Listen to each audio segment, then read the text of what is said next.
नेता भाजपा हो, जदयू हो, राजद हो, पहले बात सुनिएगा ना। और प्रणाम प्रणाम। देखिए, कलाकार का कोई जात पात नहीं होता है, और दूसरी बात कलाकार का पार्टी भी नहीं होता। लेकिन जब से हम गा रहे हैं तो ऐसे तो हम ब्रह्मर्षि समाज से हैं, लेकिन मुझे यादव समाज से बड़ा ही प्यार मिला है, बहुत ज्यादा। वो चाहे राम कृपाल यादव हो, अभिमन्यु यादव हो, लालू यादव हो, संदेश के हमारे अरुण यादव हो, वहीं से हमारी गीत संगीत की शुरुआत हुई। और जब अरुण जी चुनाव लड़ रहे थे, और दुनिया का कौन ऐसा नेता नहीं है राजन भैया जो बिना घोटाला किए हो, लेकिन क्यों आखिर लालू जी ही साजिश के तहत फंसाए जाते हैं।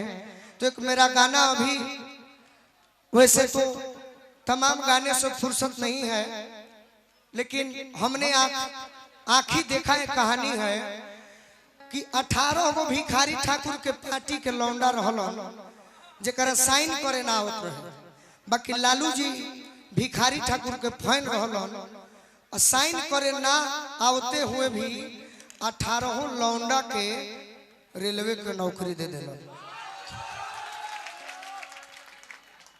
हमारा ना मिले, हमारी उम्र नहीं खे अभी, हमरो मिली। अरे हमारी है नौकरी बा, वो लोग के भाग रहल। अब जहिया सरकार हुआ सब बना दे तो नौकरी हमरो फिक्स है बा। तो एगो गीत हम बड़ा दिल से, आई गीत हालांकि इमोशनल गीत बा, लेकिन शायद रउरा सबके पसंद है, बहुत हाला करता रहो कि रोचता मुदैया रोजे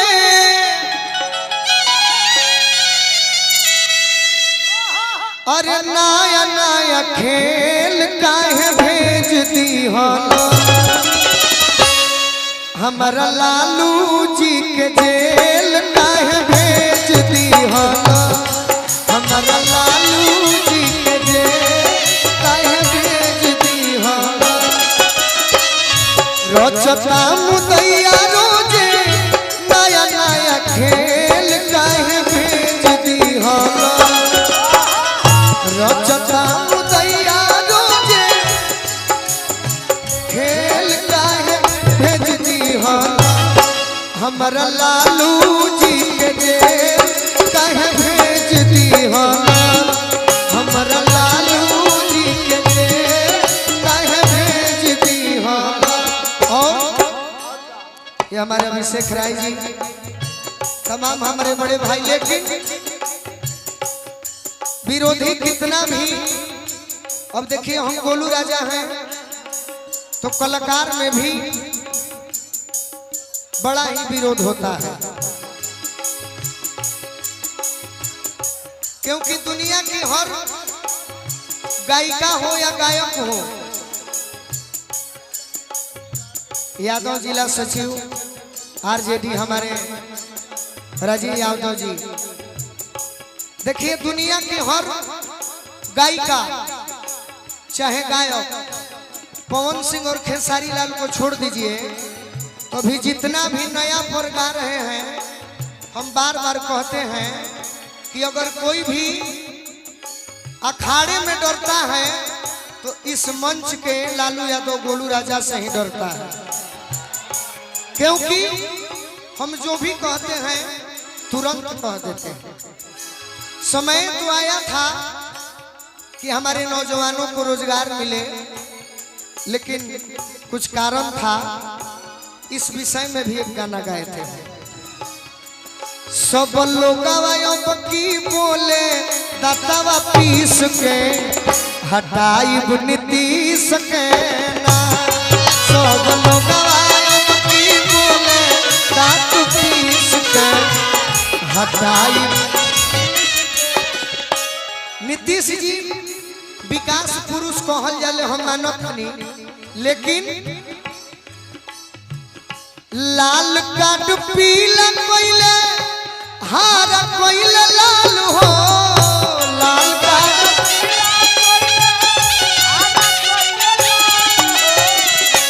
भौजी लोग के पेंशन मिले इहे इनकर हाल हो।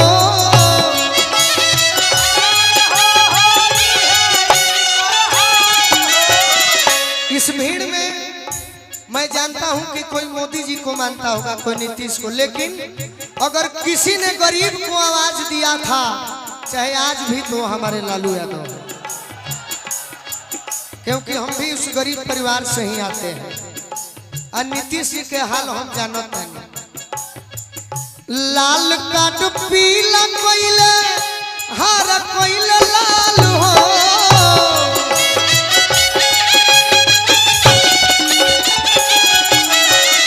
भौजी लोग के पेंशन मिले इहे इनकर हाल हो।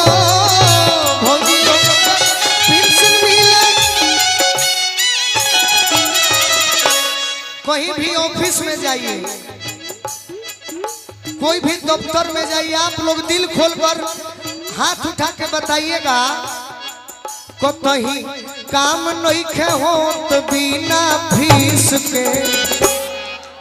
हम 4 दिन पहले वो घटना घट रहा, कहे कि तारा के फंसबे कर, पर्स निकाल के ही तरी मुहावा पर बिक देने, 2 मिनट में बेल मिल गए। यह आज के सरकार में तो कहीं काम नहीं खे हो तो बिना फीस के। तनी हाथ उठा के कहलो हटाइब नीतीश के।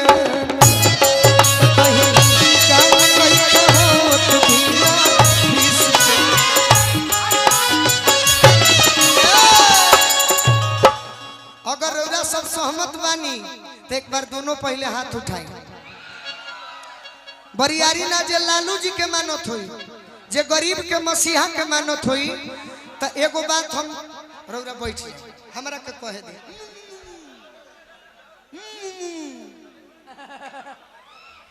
कि साच में कयाच बाटे, अरे कोई दाल ठोकी, अब की तेजस्वी जी के केहू नहीं रोकी। अब की तेजस्वी जी के साच में कयाच बड़ुए कोई दाल ठोकी। आरजेडी प्रखंड अध्यक्ष चंद्रिकेत यादव जी, अब की लालू जी के केहू नहीं रोकी। खाली देरी बाटे के 2 बरिस के। वीरा के हमारे श्री दुर्गा राय मिस्त्री जी, खाली देरी बाटे के 2 बरिस के। हटाई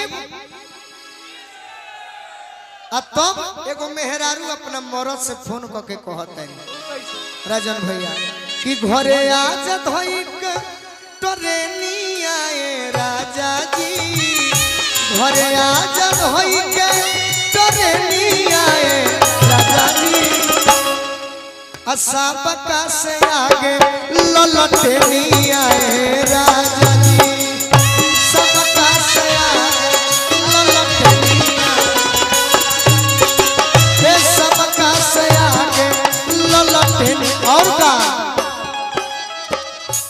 लालू जी के सोगरी,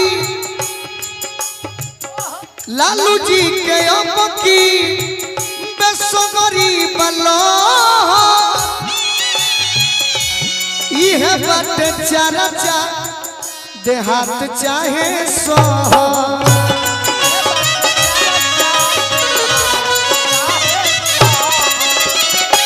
और आप सभी समय मंच से आग्रह करता हूं कि ऐसा काम कीजिएगा कि अब की में भाजपा के बोनी ना बहनी आए राजा जी, भाजपा के बोनी ना बहनी आए। कहताड़ी घर में सकनी आए राजा जी, कहताड़ी घर में सकनी आए राजा जी। सबका से आगे ललटेनिया सबका सया। अच्छा ये सब तो हो गया, अब नौजवान मोदी के गोदी में तो कोई नीतीश